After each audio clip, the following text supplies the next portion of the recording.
লক্ষণ ধীরে ধীরে রথখানি চালিয়ে চলে গেছে।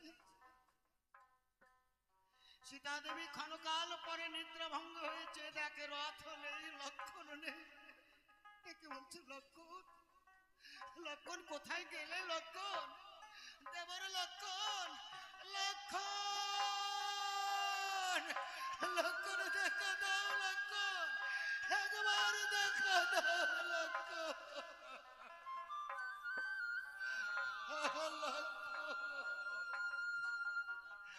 আজ লক্ষণকে দেখা না পেয়ে সীতা দেবী বুঝতে পেরেছে আমাকে ছলনা করে বনবাস দিয়ে গেলে। লক্ষণ, এতদিনে বুঝেছি সাধুজনে বলে অতি ভক্তি চোরের লক্ষণ। লক্ষণ, তুমি আমাকে এমনি ভাবে ফাঁকি দিয়ে চলে গেলে। আজকে সীতা দেবী তপবনের ভূমে পড়ে গড়াগড়ি দিয়ে বিলাপ করে তার যুগে যুগে কষ্টের কথা, দুঃখের কথা বিলাপ করছে।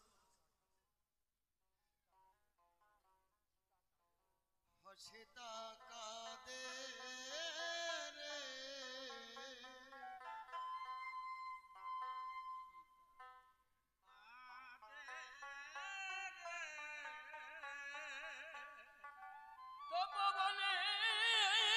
ধুলায় পড়ে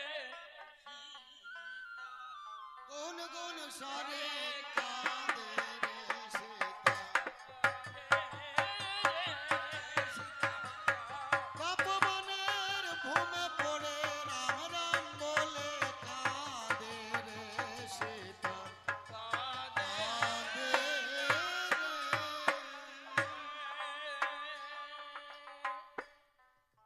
আজ ভূমে পড়ে ওই সীতা দেবী কাঁদিতে লাগিল।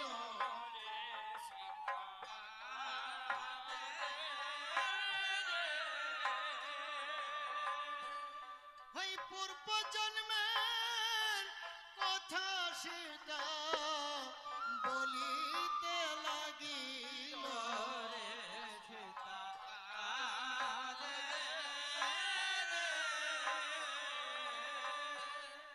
সত্য যুগে ছিলাম আমি ওই সত্য নারায়ণী।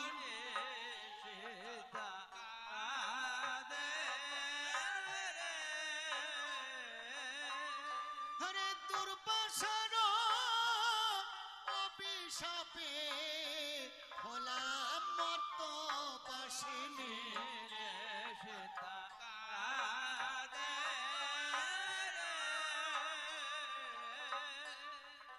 আর ত্রেতা যুগে হইলাম আমি এই শ্রীরামের ঘরণে।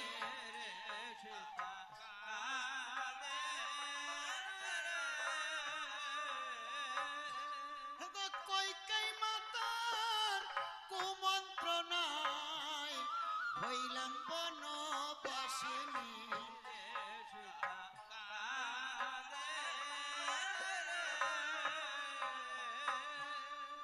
যার পতি হয় এই জগৎপতি, তার কেন বনবাস?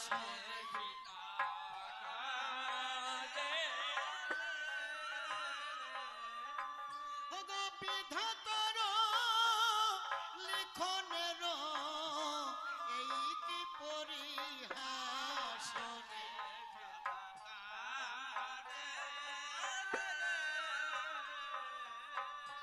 আজ সীতা দেবী ওই ভূমে পড়ে এই কাঁদিতে লাগিল।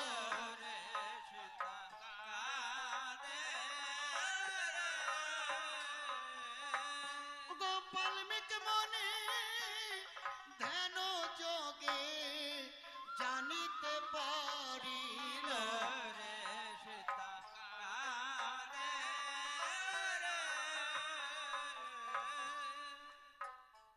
কি মনি ধ্যান যোগে জানতে পেরে শিষ্যগণকে সঙ্গে নিয়ে ছুটে এসেছে। সীতা মাকে প্রবোধবাণী দিচ্ছে, ওমা তুমি তো সাধ করে এই তপবনে আসনি, আমার সাধন বলে তোমাকে এই তপবনে আসতে হয়েছে মাগো। ওমা তুমি তো জানো না ৬০,০০০ বছর পূর্ব হতে আমি এই সাধনা করছি। এই তপবনে রাম সীতার মিলন হবে একদিন। আজ তুমি এসেছো, আমার তপবন ধন্য হয়েছে। তোমাকে উদ্ধার করবার জন্য অযোধ্যা রামচন্দ্র আসবে, আমার তপবন তীর্থ ধাম হবে। ওমা দুঃখ করো না। আজ প্রবোধবাণী দিয়া মনি ওই সীতাকে ভুলালো,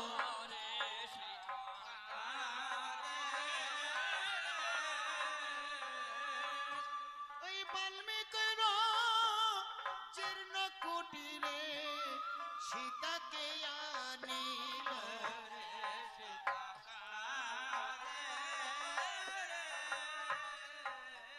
আরো 10 মাস 10 দিন যখন সীতার ওই পূর্ণ হইল,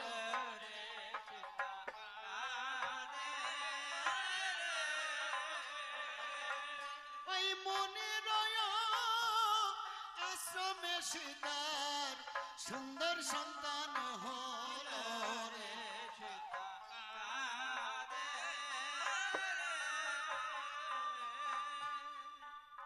সীতা দেবীর সুন্দর একটা পুত্র সন্তান হয়েছে মনির আশ্রমে, বাল্মীকি মনির আশ্রমে। এখানে মতান্তরে পালাকাররা লিখে থাকেন একটা সন্তান হয়েছে, কিন্তু এই ফুলিয়ার পণ্ডিত মহাশয় যিনি কৃত্তিবাস তিনি যমজ সন্তান লিখেছেন। তাই নদিয়ার মাটিতে এখানে দাঁড়িয়ে, তার বাড়ি ফুলিয়ায়, এখানে আমি যমজ সন্তানের কথা বলবো না পালাকাররা যেভাবে একটা সন্তান আরেকটা সন্তান কুশ দিয়ে তৈরি করে সেটা বলবো, আপনাদের উপর নির্ভর। পরিবার পালাকাররা আরেকটা সন্তানকে কুশ দিয়ে তৈরি করে।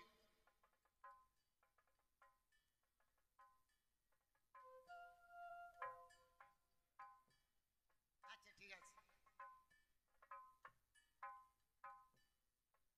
তাই যখন সীতা দেবী একটি সন্তান হয়েছে, দেখতে এমন হয়েছে যেন পূর্ণ ব্রহ্ম রামের অবয়ব। এই জন্য মুনি তার নাম রেখেছে লব। একদিন মহামুনি ধ্যান করতে বসেছেন ওই কুটিরের বারান্দায় বসে, আর মা সীতা মনে মনে ভাবছেন সরোবর হতে একটু জল আনতে হবে। তাই লবকে মুনির পাশে বসিয়ে রেখে মা সীতা কলসি কাঁধকে নিয়ে জল আনতে চলেছে। সরোবরে কলসি নিয়ে আমার ওই ছুটিয়া চলিল রে সীতা কাঁদে রে।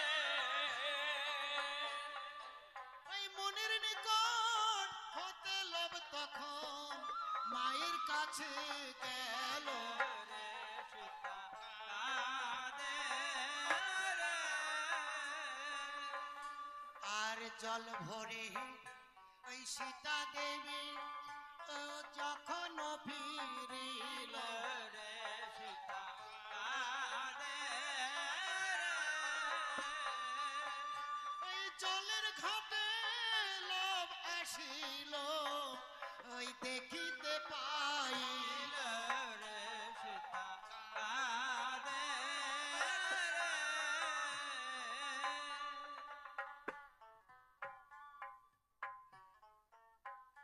যখনই জলের ঘাটে দেখেছে, আরেক কাক্ষে লবকে নিয়ে কুটিরের দিকে ফিরছে।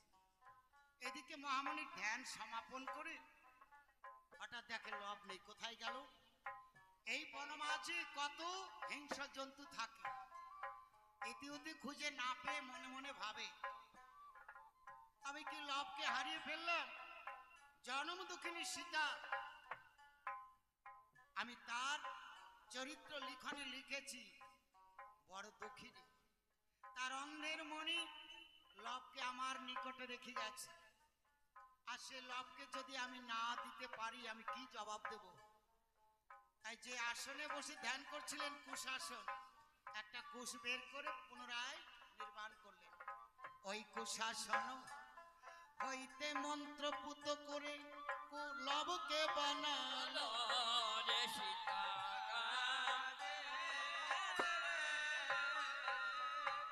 ওই মনের নিকট সেই লবকে ওই বসাইয়া রাখিল রে সীতা।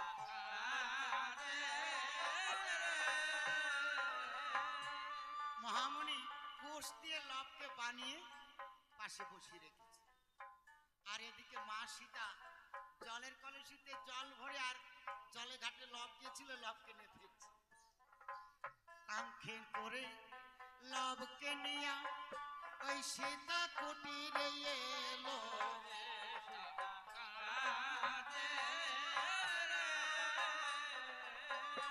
ওই মনির পাশে লব আছে তাহা এই দেখিতে পাইল রে সীতা।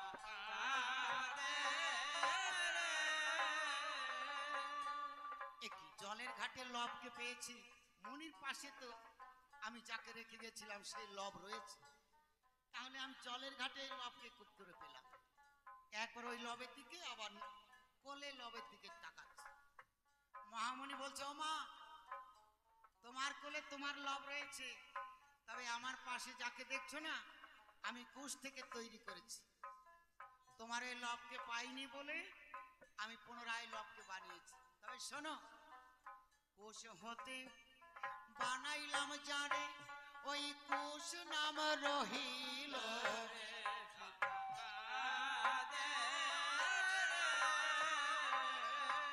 এই লব কুশে দুইটি ভাই দেখো ওই যমজ হইল রে সীতা।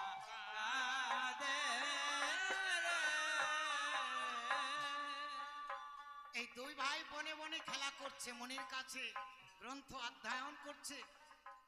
দিনে দিনে 12 বছর হয়ে গেছে।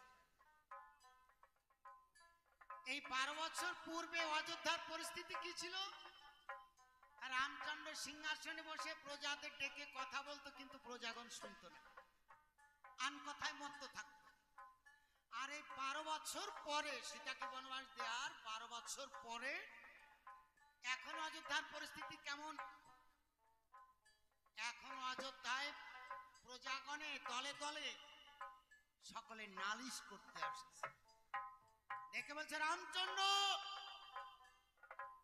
আমরা শাস্ত্রে জেনেছি রাম রাজত্ব হবে সুখের আনন্দে, কিন্তু কই, তুমি রাজা হবার পরে দেশে অকাল মরণ, অনাবৃষ্টি, জরা ব্যাধি, অনাহারি হচ্ছে, কেন তোমার এই জবাব দিতে হবে? রাজার পাপে প্রজা ভোগে, তোমার কি হেন পাপ আছে যার কারণে আমরা প্রজা হয়ে এত কষ্ট করছি? উচিত জবাব দিতে হবে, নইলে আমরা অযোধ্যায় থাকবো না।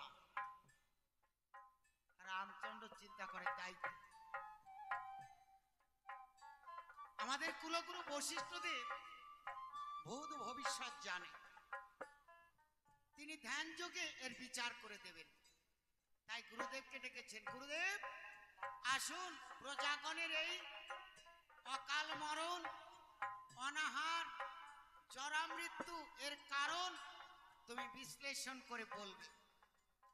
তাই গুরুদেব এসেছে, রামচন্দ্র গুরুকে প্রণাম দিতে আছে। প্রণাম হই গুরুদেব। গুরুদেব বলছে, রামচন্দ্র তুমি আমাকে স্পর্শ করবে না। কেন গুরুদেব? কেন জানো? আমি শুনেছি তুমি 14 বছর বনবাস কালে লঙ্কার রাজা দশনন, তাকে তুমি করেছো নিধন। গুরুদেব, সে তো রাক্ষস ছিল, তাই নিধন করেছি। রাবণ রাক্ষস ছিল বটে, কিন্তু রাবণ তো ব্রাহ্মণ সন্তান। কেমন করে ব্রাহ্মণ? কেমন করে শুনবি? ও যে বিশ্বশ্রবা মনের পুত্র, ও সে কৌলস্তের নাতি,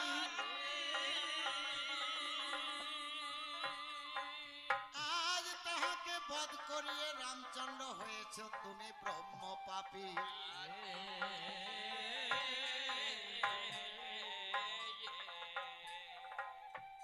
এই যে ব্রহ্ম পাপী হয়েছে, রাবণকে বধ করার কারণে রামচন্দ্র তুমি ব্রহ্ম হত্যা পাপী হয়েছে। রামচন্দ্র বলছে গুরুদেব, তাহলে ব্রহ্ম হত্যা পাপী হয়েছে, তাহলে পাপ হতে মুক্ত হব কেমন করে? তাহলে তোমায় একটা যজ্ঞ করতে হবে। আমায় কি যজ্ঞ করতে হবে গুরুদেব? তাহলে তুমি একটা যজ্ঞ করো, একটা গোমের যজ্ঞ করো। এই যজ্ঞের বিধান বলুন গুরুদেব। এই যজ্ঞের বিধান, একটা গোমুণ্ড ছেদন করে যজ্ঞে আহুতি দেবে। রামচন্দ্র বলছে না গুরুদেব, আমি শুনেছি একটা গরুর দেহে যতগুলো লোম থাকে প্রতিটি লোমে লোমে দেবতা বিরাজ করে। আমি কেমন করে গোমুণ্ড ছেদন করে যজ্ঞে আহুতি দেব? না না গুরুদেব, অন্য বিধান থাকলে বলুন। বলে বিধান, আরেকটা বিধান আছে। কি? বলছে তাহলে তুমি একটা নরমের যজ্ঞ করো। এই যজ্ঞের বিধান বলুন গুরুদেব। এই যজ্ঞের বিধান, তোমার রাজ্য থেকে 108টা নরমুণ্ড ছেদন করে যজ্ঞে আহুতি দিতে হবে। রামচন্দ্র বলছে গুরুদেব, আমি তো রাজ্যের প্রজাগণকে শান্তি দেওয়ার জন্য এই যজ্ঞ করব, আর সেই প্রজাগণের মুণ্ড ছেদন করব? না না গুরুদেব, অন্য কোনো বিধান থাকলে বলুন। গুরুদেব মাথা নেড়েছে, বলছে আর একটা বিধান আছে, কিন্তু সে বড় ভয়ঙ্কর যজ্ঞ, তাতে জীবনহানি হতে পারে, প্রাণ সংশয়। বলুন গুরুদেব, সে কি প্রাণ সংশয়? তাতে যদি প্রজাগণে শান্তি পায়, আমার যদি প্রাণ দিতে হয়, আমি সেই যজ্ঞ করব। বলে রামচন্দ্র, তাহলে তুমি একটা অশ্বমেধ যজ্ঞ করো। অশ্বমেধ যজ্ঞ? হ্যাঁ, অশ্বমেধ যজ্ঞ। রামচন্দ্র ফুৎকারে উড়িয়ে দিয়েছেন হেসে হেসে। গুরুদেব, এই অশ্বমেধ যজ্ঞ, আমার অশ্বশালে এত অশ্ব আছে, আমি যদি মনে করি প্রতিটি প্রজাকে একটা একটা করে অশ্ব উপহার দিতে পারি। গুরুদেব বলছে রামচন্দ্র, ওই অশ্বে হবে না, এই যজ্ঞ করতে গেলে অষ্টবর্ণ অশ্ব লাগবে। কেন গুরুদেব? এই অষ্টবর্ণের কারণ কি জানো? অষ্টপাশ মুক্ত হতে হবে। অষ্টপাশ কি? লজ্জা, ঘৃণা, ভয়, শঙ্কা, জিজ্ঞাসা, জাতি, কুল, মান। লজ্জা থাকবে না, ঘৃণা থাকবে না, ভয় থাকবে না, শঙ্কা থাকবে না, শঙ্কা মানে সন্দেহ, জিজ্ঞাসা পরচর্চা থাকবে না, জাতি কোন জাতি থাকবে না, জাতির বিচার চলবে না, কোন কুলের উঁচু কুল না নিচু কুল থাকবে না, মান অভিমান থাকবে না, মান অপমান। এত কিছু বর্জন করা যে ব্যক্তি, সেই হচ্ছে যজ্ঞের যোগ্য ব্যক্তি।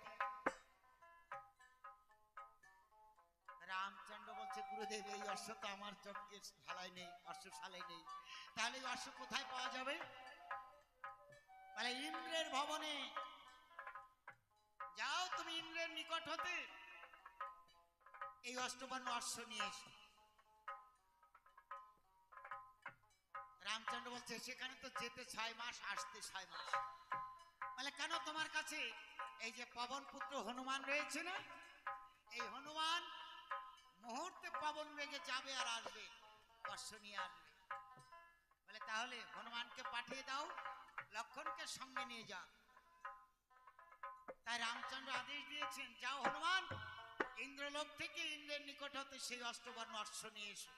রামচরণে প্রণাম করে হনুমান যাত্রা করছে।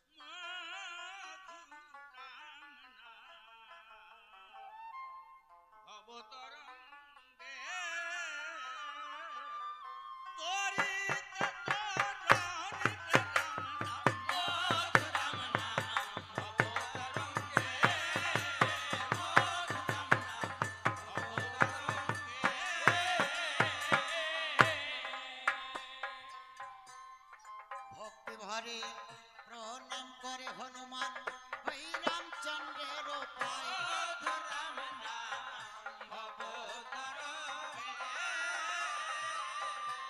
কেমন করে যাব প্রভু সেই ইন্দ্রের ঠাই।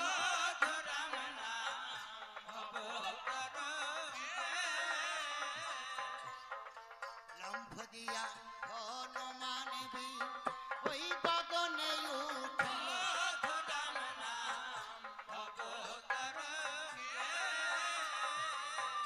আরে বিমান পথে পবন বেগে ওই ছুটিতে লাগিল।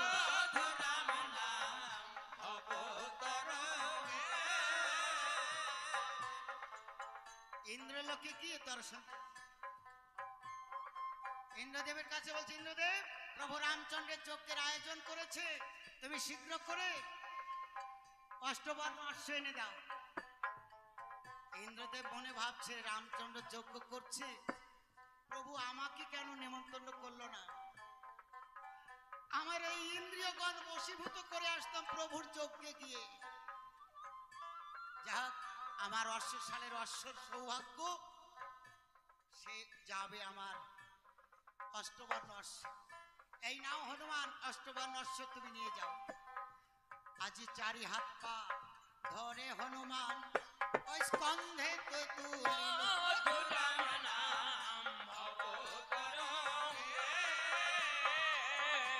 এই বিমান পথে পবন বেগে ওই ছুটিতে লাগে।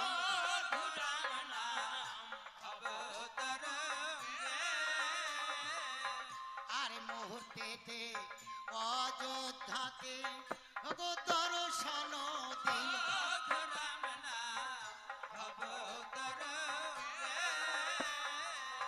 ওই অশ্ব পেয়ে রামচন্দ্র এই আনন্দিত হলো।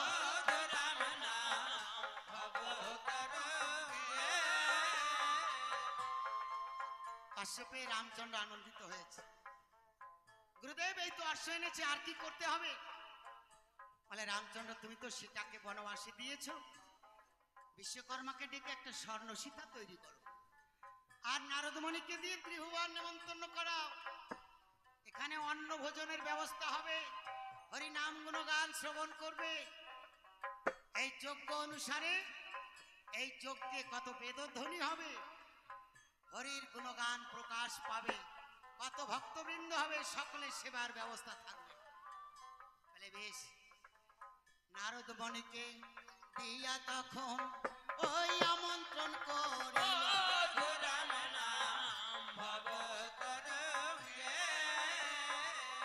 আরে বিশ্বকর্মা স্বর্ণ সীতা ওই বানাইয়া দিল।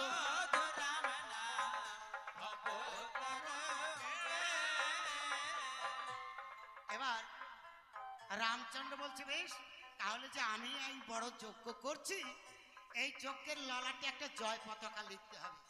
ভাই শত্রুঘ্ন, শীঘ্র করে করো আগমন, আমি বলবো আর তুমি করবে লিখন। কেননা এই যজ্ঞের অশ্ব চতুর্দেশ ভ্রমণ করবে, সকলে জানবে। তাই শত্রুঘ্ন লিখছে আর রামচন্দ্র বলে দিচ্ছে, লেখো রাম। শত্রুঘ্ন, আমি যা বলি তাই লিখে নাও। রাম লক্ষণ ভরত শত্রুঘ্ন, ভরত শত্রুঘ্ন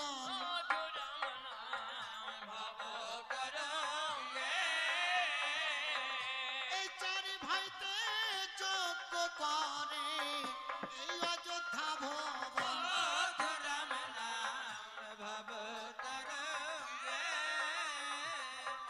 এই রামচন্দ্রের যজ্ঞের অশ্ব গো বেড়াবে ভ্রমিয়া।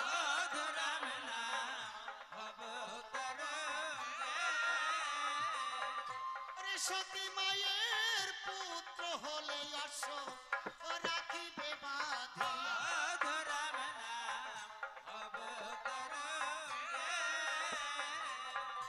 এই অসতীর পুত্র হলে এই অশ্ব ছেড়ে দিবে।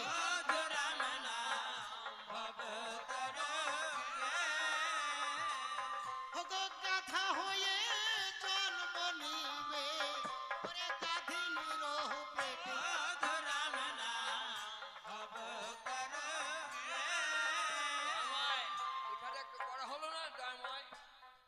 একটু কড়া ভাষায় লিখে দিলাম। কেন লিখেছেন বলুন? দেখবো এই দেশে দেশে ভ্রমণ করে আমার মায়ের মতো সতী কোনো মা আছে কিনা। হ্যাঁ, কেন তুমি কি ভয় পাও নাকি? সত্যিকার বলছে, না দাদা, তুমি তো জানো আমি বাল্যকালে দক্ষিণ দেশে লবণকে নিধন করেছি। বলে যাও তাহলে সারথী, একটা ভুবন বিজয় রথ সাজিয়ে দাও, এই রথ নিয়ে আমার ভাই সত্যগঞ্জ চতুর্দেশ ভ্রমণে যাবে। যথাজ্ঞা জয়ময়। তাই সারথী রথ সাজিয়ে দিচ্ছে। সারথি ভুবন বিজয়ী রথ সাজিয়ে আনো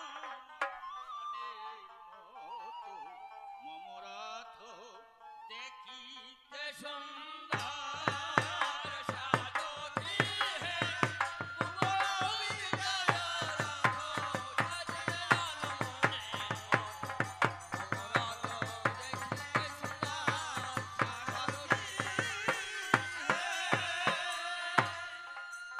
সারথি সারথি বলে রাজা আজ ডাকে ঘনে ঘন।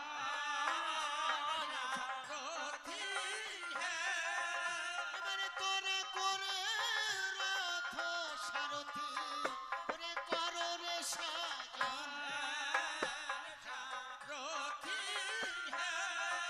ওরে একে তো সারথি তাতে ওরে কতই মায়া ধরে।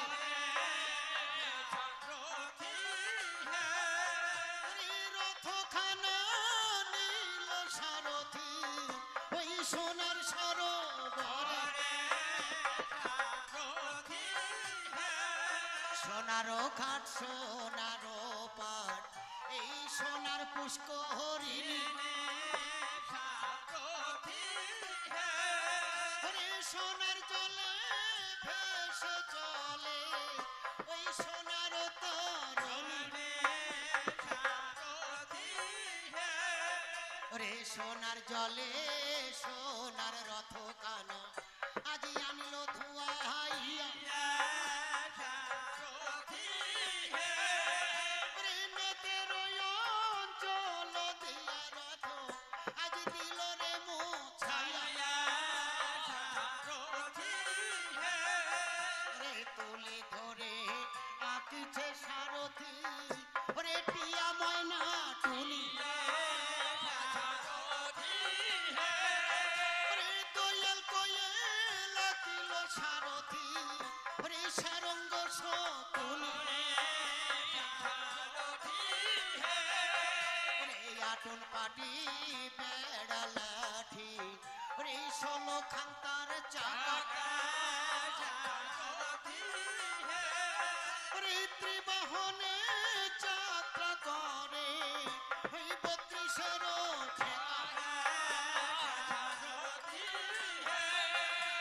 ত্রিবাহনে যাত্রা করে ওই 32-এর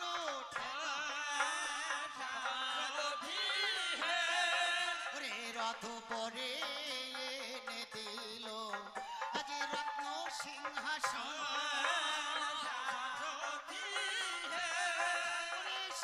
বসে যুদ্ধ করিবে ওরে বীর শত্রু। ওরে এবার কথা হতে রথ নিয়া করিল গমন। এবার কথা হতে রথ নিয়া করিল গমন। এবার অস্ত্রগারে নিয়ে তখন দিল দর্শন। এই নানাবিধ অস্ত্র তোলে রথের উপর। সেলসুল ঝাঁটা বাটি মুসল মুদগর। এবার সাজো সাজো সাজো বলে পড়ে গেল সারা। সাজো সাজো সাজো বলে পড়ে গেল সারা। আর 30 কোটি ঘন্টা বাজে 80 লক্ষ কারা। এই যে কৃত্তিবাস পণ্ডিতের হই অমৃত লহরী। এই যে কৃত্তিবাস পণ্ডিতের হই অমৃত লহরী। সত্যগণ যাত্রা করবে বলুন হরি হরি।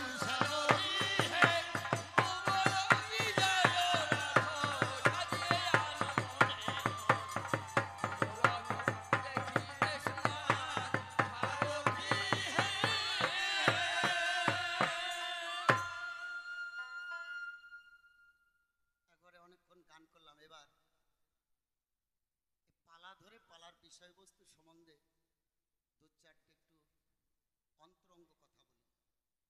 কেননা প্রভুর লীলা একটা বহিরঙ্গ, একটা অন্তরঙ্গ। আজকে আমরা যে পালাটি করছি এবং যাদের কথা আলোচনা করছি, মহাজন বলছেন যা আছে ব্রহ্মাণ্ডে তাহা আছে দেহভাণ্ডে। তাহলে এই রাম, এই দশরথ, এই সীতা, লক্ষ্মণ, কৈকেয়ী, সুমিত্রা, কৌশল্যা, এরা কারা, কিভাবে আমার দেহ মাঝে আছে একটু খুঁজে বের করে নিলে মন্দ কি? লক্ষ্য করুন, আমি সংক্ষেপে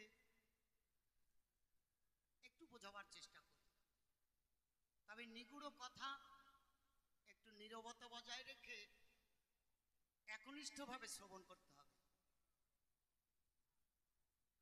এই যে দশরথের কথা বলা হচ্ছে, দশরথ রামচন্দ্রের পিতা যিনি দশরথ। এই দশরথ আমার দেহ মাঝে হচ্ছে 10 ইন্দ্রিয় দ্বারা গঠিত এই দেহরথ। বোঝা যাচ্ছে? 10 ইন্দ্রিয় দ্বারা গঠিত আমার এই দেহরথ, এই হচ্ছে দশরথ। 10 ইন্দ্রিয় কি? 5টা কর্ম ইন্দ্রিয় আর 5টা জ্ঞান ইন্দ্রিয়। বাক, পাদ, পানি, পায়ু, উপস্থ, এরা কর্ম ইন্দ্রিয়। আর চক্ষু, কর্ণ, নাসিকা, জিহ্বা, ত্বক, এটা হচ্ছে জ্ঞান ইন্দ্রিয়। কর্ম ইন্দ্রিয় কর্ম করে, জ্ঞান ইন্দ্রিয় অনুভূতি করে। এই 10টা ইন্দ্রিয় দ্বারা গঠিত এই দেহরথ, ইনি হচ্ছে দশরথ। আর এই দশরথের শ্রেষ্ঠ পুত্র, বড় পুত্র কে? রামচন্দ্র। আমার এই দেহ 10 ইন্দ্রিয় দশরথের শ্রেষ্ঠ বস্তু কি? পিতৃধন, পিতৃবীজ। এই পিতৃধন, পিতৃবীজকে বনবাসে দেবার জন্যে কৈকেয়ী কুমন্ত্রণা দিয়েছিলেন। রাজা দশরথের যে প্রধানা 3 রানী, তার মধ্যে মধ্যমা রানী হচ্ছে কৈকেয়ী। আমাদের দেহ মাঝে এই যে ইরা পিঙ্গলা সুশর্মা আছে না, যিনি দক্ষিণ নাসিকায় বহেন,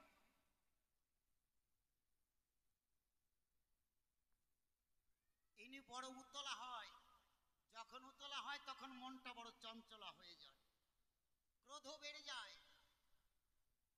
তখন এই পিতৃধন রামচন্দ্রকে বনবাসে দেবার জন্য কুমন্ত্রণা যোগায়।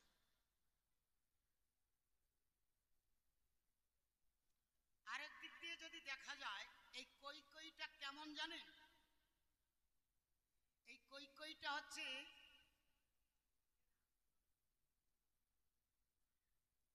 আমাকে সৃজন করবার জন্যে, আমাকে সৃষ্টি করবার জন্যে আমার পিতামাতা দৈহিক মিলন আনন্দ রসে মগ্ন হয়েছিলেন। সেই মিলন করতে গিয়ে আমার পিতা যে আনন্দ রস, আমার মাতা যে আনন্দ রস আস্বাদন করেছিলেন, সেই আনন্দ রস আস্বাদন করবার জন্যে আমার যখন 14 বছর বয়স হয়েছে, তখন আমার মনটা সেই কৈকেয়ী করে সেই আনন্দকে খুঁজছে। অর্থাৎ পূর্বরাগ জাগরিত হয়েছে আমার মনের মধ্যে।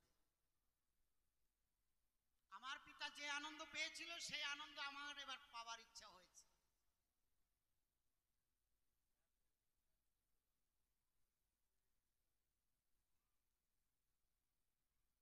যখনই সেই আনন্দ পাওয়ার জন্য মনে আকাঙ্ক্ষা জাগছে, তখনই কৈকেয়ী কৈকেয়ী করে খুঁজছে কোথায় সেই আনন্দ, কোথায় গেলে সেই আনন্দ পাবো।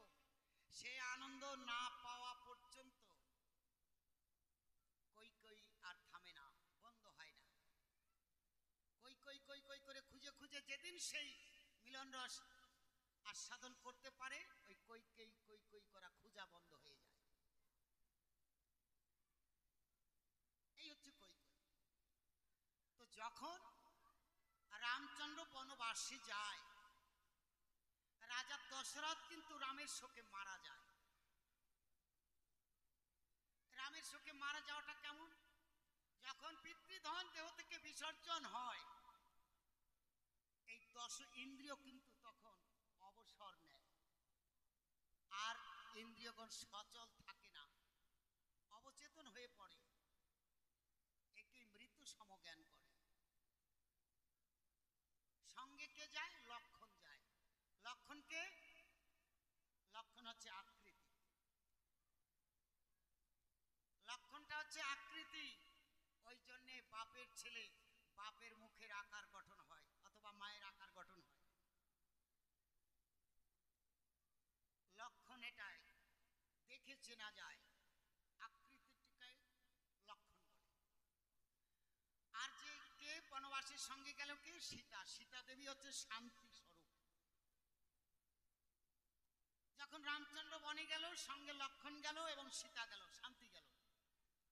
দশরথ যখন রামচন্দ্রকে বনে দিল, আর কি থাকলো শান্তিতে? শান্তি থাকলো না। প্রজাগণ হাউ হাউ করে কেঁদে উঠলো, আমাদের রাজ্যের রাজা, আমার দেহর শক্তি, দেহর ধন চলে গেল, আমার দেহের আনন্দ ফুরিয়ে গেল। হাউ হাউ করে কেঁদে উঠলো, আমার শিরা উপশিরাগণ সকলে দুঃখ প্রকাশ করল। আজ রথ সাজানো গানটি গাওয়া হলো। রথ সাজানো বলতে কি? এই দেহরথ সাজানো। এই দেহরথকে সুন্দর করে সাজানো, গুরু ঘরে গিয়ে এই দেহরথকে সাজাতে হবে। মহাজন বলছে গানের মধ্য দিয়ে, সোনার জলে সোনার রথ খান ধোয়াতে হবে। সোনার জল আছে না পুকুর আছে গো? সোনাটা হচ্ছে হরি নাম, হরি কথাই হচ্ছে সোনা। এই সোনার মধ্যে মনটা ডুবিয়ে রাখলে সোনার মধ্যে ডুবানো হবে। হরি কথা যদি শোনা হয়, এই যে হরি কথা শোনবার জন্য একটা আসর বসেছে না, এই মহতি আসরটা একটা পুকুর সমান। এই পুকুরের মধ্যে যারা বসে আছেন হরিনাম শ্রবণ করবার জন্য, মনটাকে এক জায়গায় স্থিতি করে রেখেছেন হরিনামের প্রতি, অর্থাৎ মনটা হরিনামের মধ্যে ডুবিয়ে রেখেছে। কিন্তু জল কই? জল নাগাল পাওয়া যায় কি যায় না, সবার ভাগ্যে হয় না। জল কেমন? না, এই হরিনাম শুনে, হরিনাম শুনতে শুনতে, হরিরস আস্বাদন করে যদি কোনো ভক্তের দুফোঁটা চোখের জল ঝরে, তখন হরিনামের জলে স্নান করা হয়। তখন মনটাও বড় হালকা হয়, মনে হয় আজকে আমার হরিনাম শুনে দুফোঁটা চোখের জল ঝরেছে, আমার মনে কত আনন্দ এসেছে। কেননা হরিনামে পাষাণ গলে যায়, কিন্তু আমার এ পাষাণ মন কবু হরিনামে গলে না। হে প্রভু, তুমি নয়ন জলে তিল তুলসী দিলেও নয়, নয়ন জলে সন্তুষ্ট হও। আজকে আমার পাষাণ মন গলেছে, তোমার চরণে জল যেন যায় প্রভু।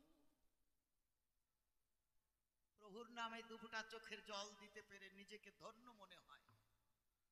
বিষয়ের চিন্তা করে কাঁদলে দুঃখ বেড়ে যায়, হরিনামে চিন্তা করে দুফোঁটা চোখের জল ঝরলে তাতে আনন্দ বেড়ে যায়। লক্ষ্য রাখবেন। এখন আমার হাত আছে, পা আছে, সমস্ত দেহকে আমি যেভাবে পরিচালনা করি, দেহ কিন্তু সেইভাবে চলছে। আমার পাকে বলছি, পা আমাকে ওই স্টেশনে নিয়ে চল, আমার পা হেঁটে হেঁটে দেহখানাকে বয়ে নিয়ে যাচ্ছে। হাতকে বলছি ওটা ধারণ কর, ধরছে। কানকে বলছি কে কি বলে খেয়াল করে শোন, শোনে। চোখকে বলি ওইটা দেখ, ভালো করে দেখে নে, দেখে। মুখে বলি ওকে এই গালিটা দে, একে এই কথা বল, বলছে। আমার ইন্দ্রিয়গণ আমার কথা মতো সকলেই শুনছে। কিন্তু মনে রাখবেন, এমন একদিন আসবে, সেদিন আমার ইন্দ্রিয়গণ আমার কথা শুনবে না, আমার বিপক্ষে চলে যাবে। সেদিন আমি বলবো, ওরে পা আমাকে স্টেশনে নিয়ে চল। স্টেশনে নয়, আমাকে একটু হরিসভায় নিয়ে চল। ওরে আমি যে একটু হরিসভায় যেতে বড় ভালোবাসি। তখনও বলবে, ওরে মানব, যখন তোমার সামর্থ্য ছিল সারা জীবন ধরে তোমার দেহকে বহিয়ে নিয়েছি, তুমি একদিন হরি মন্দিরে যাওনি, একটু হরিভক্ত দর্শনে যাওনি। আজ কেন কেঁদে কেঁদে বলছো প্রভু?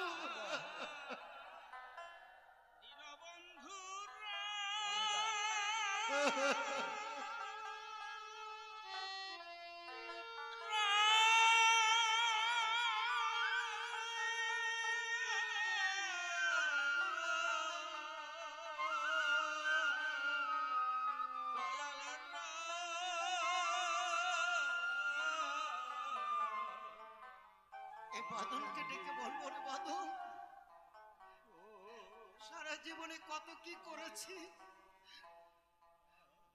বাহু বলে কত কিছু বলেছি, একবার একটু হরিনাম বুকে একদম তুলে দেখি, একবার হরিবল হরিবল, কিন্তু সেদিন বদন ডেকে বলবে কত কথা বলেছে, একবার তুই হরি কথা বলনি, এখন আর সামর্থ্য নেই, ইন্দ্রিয়গণ সকলে বিপক্ষে যাবে, কেউ কথা শুনবে না, এই বৃদ্ধ বয়স এসে ঘরের কোণে বসে সেদিন বড় অসহায় মনে হবে, তখন ডেকে ডেকে বলবে সংসারে কত কিছু দেখলাম, আমার নিজের মুখের অন্ন যাকে খাইয়ে দিলাম, আমার দুঃখের সময় একটু সঙ্গী হয়ে আমার মনের কথা শুনতে আসে না,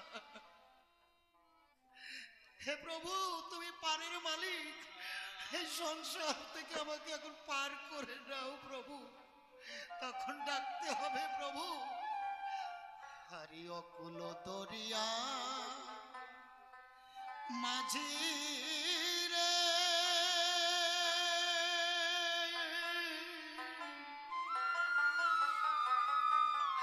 আরে মাঝি পার করয়া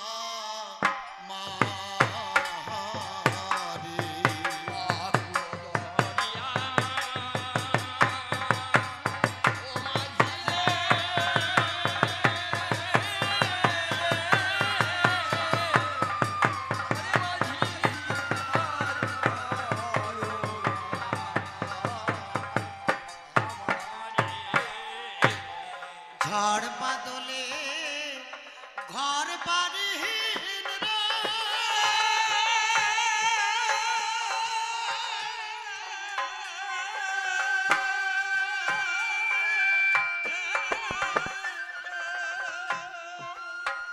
ওরে আমি ভিখারি অন্ধপথি, চলার পথ মোর হারিয়ে গেছে রে, এসে এই না নদী এই কিনারে, হরে মাঝি পার কর আমারে, আরে কোন পথ দিয়ে কোথায় এলাম রে, আর চোখে যায় না কিছুই দেখা,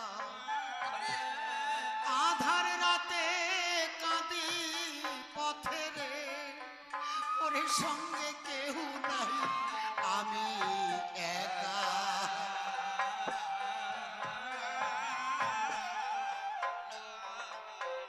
আমার এই ছিল কপালের লেখা রে,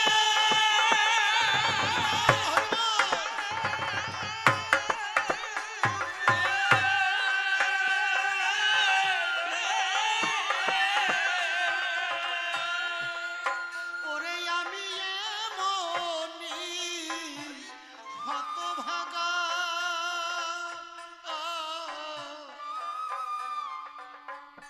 ওরে হাত ধরে পথ দেখাইবে রে, এমন বান্ধব কেউ নাই এই সংসারে,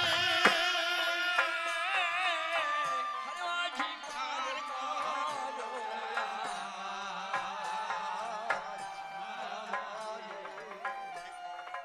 একেতে ঘোর আধার রাতে রে, তাতে অন্ধ মোর দুই আখি, ওরে ক্লান্ত দেহে শান্ত মনে রে, বান্ধব তোমার ডাকি।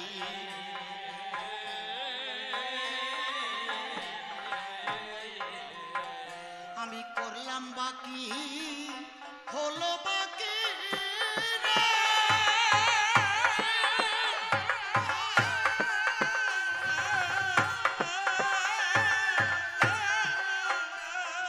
আমার কত বাকি কর্মফল,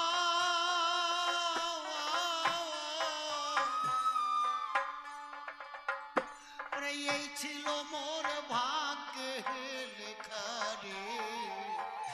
এখন ডাকি শুধু হো তোমারে।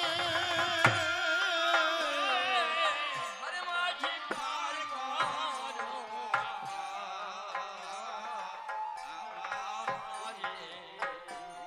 সারা জনম করলাম ভিক্ষারে, ওরে কান্ধে নিয়া ভিক্ষার ঝুলি।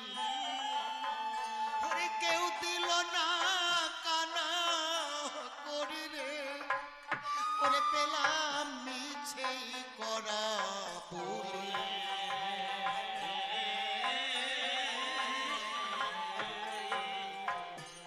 যদি কুড়াইতাম ভক্ত পদ ধুলি রে।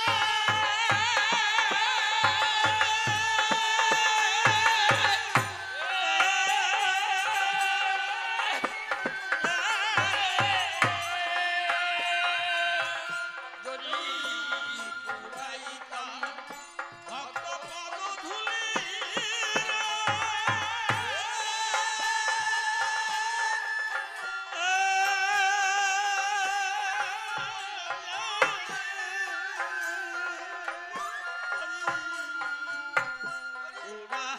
উড়াইতাম ভক্ত পদ ধুলি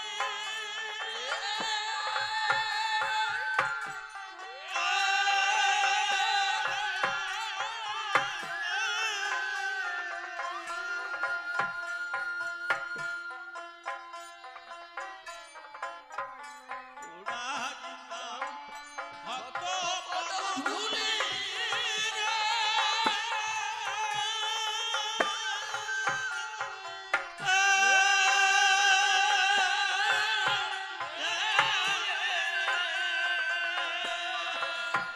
ওরে আমি নাই বা হতাম মহাজন, হয়তো তোমার চরণ পেতাম রে। এখন বঞ্চিত হলাম ওই সম্ভারে। হরে মাঝি পার করো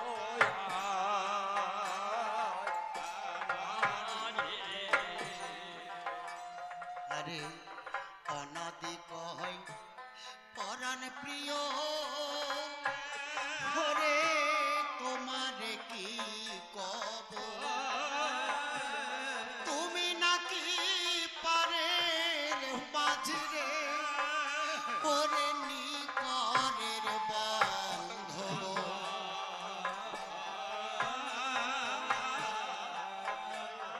আমি এপারে কি ওপার যাব রে।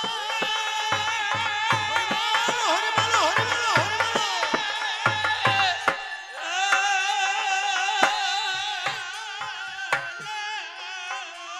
আমি এপারে কি ওপার যাব রে।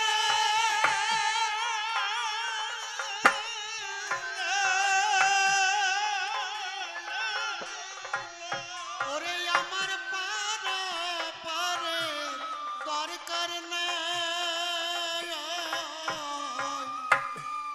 যেই দেশেতে থাকো বান্ধব রে, আমায় রে